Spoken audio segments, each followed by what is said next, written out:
Hello, my name is Ian. I'm making this video for my YouTube channel, Creativity and Technology. Today we're going to be going through 5 podcasts that all teachers who wish to integrate technology into their classrooms should listen to. The first one we're going to talk about is Every Classroom Matters.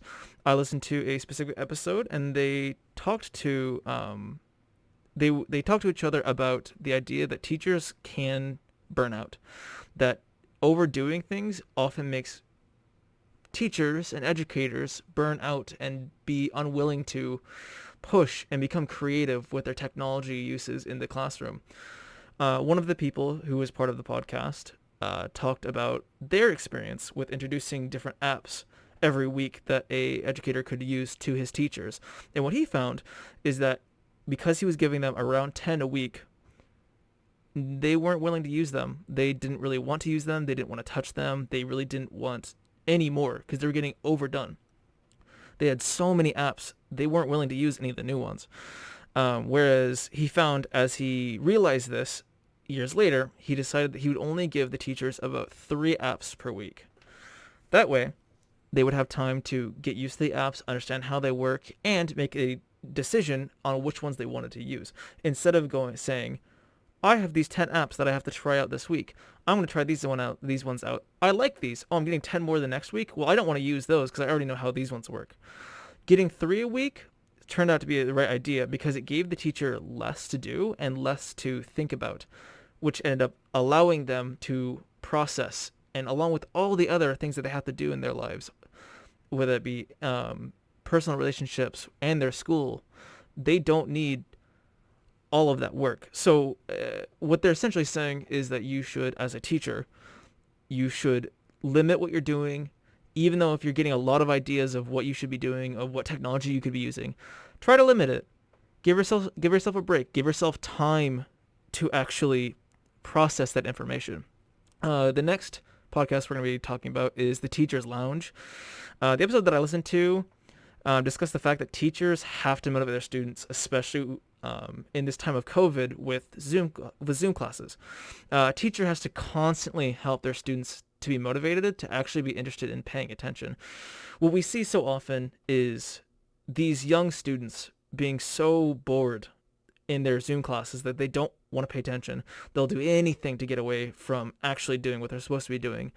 They'll walk away, they'll read something else, they'll go on a different application on their computer. It's very hard, especially for younger students, to actually feel like they're being engaged, feel like they have something there that they need to watch, what they pay attention to. So it ends up that oftentimes these Zoom classes don't have the same level of productivity that a in-person class would have. So it's this teacher's responsibility to create transitions or videos or create things that the students can interact with, things that actually hook them into the lesson. And it's the teacher's job in these classes to utilize the technology that they have at their disposal to make that integration, to make that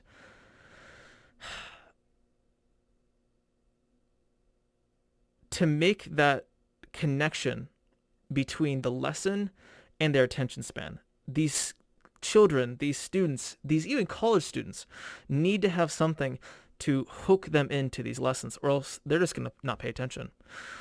The next podcast we're going to talk about is the Google Teacher Tribe.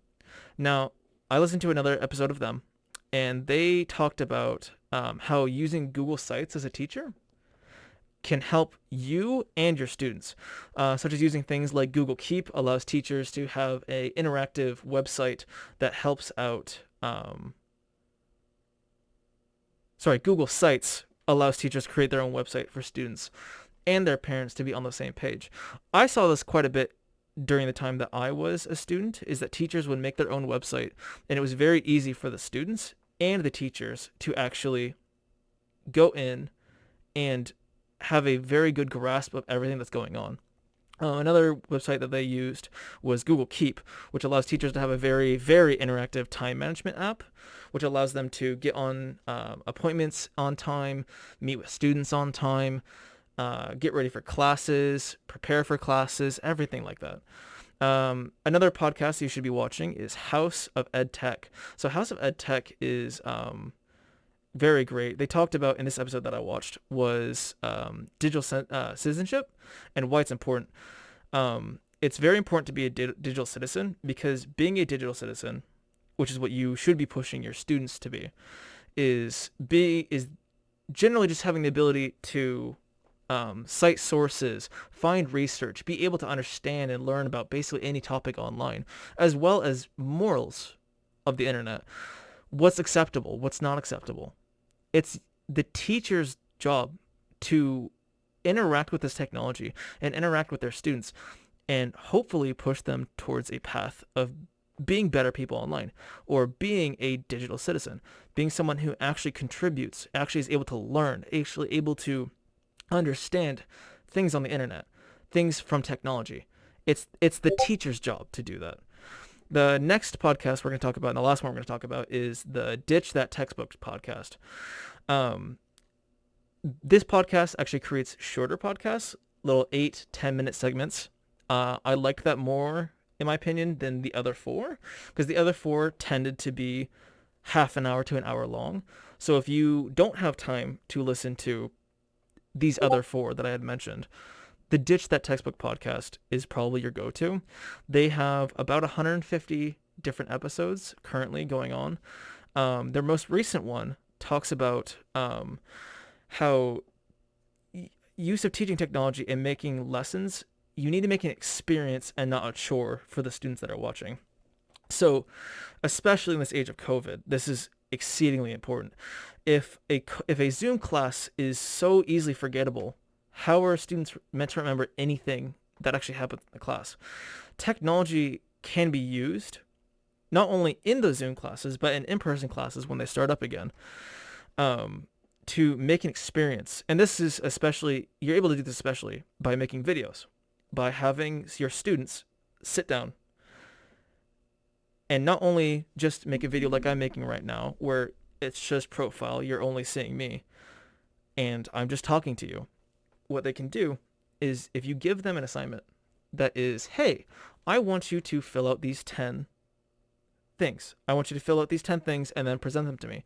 Instead of doing that, instead of just talking to you, they could do it in a announcer voice, or they could do it as if they were a weather forecaster, or they could do any number of things. Specifically, like the man who runs Ditch the Textbook podcast mentioned, you could have them be a pirate. You could have them be a police officer.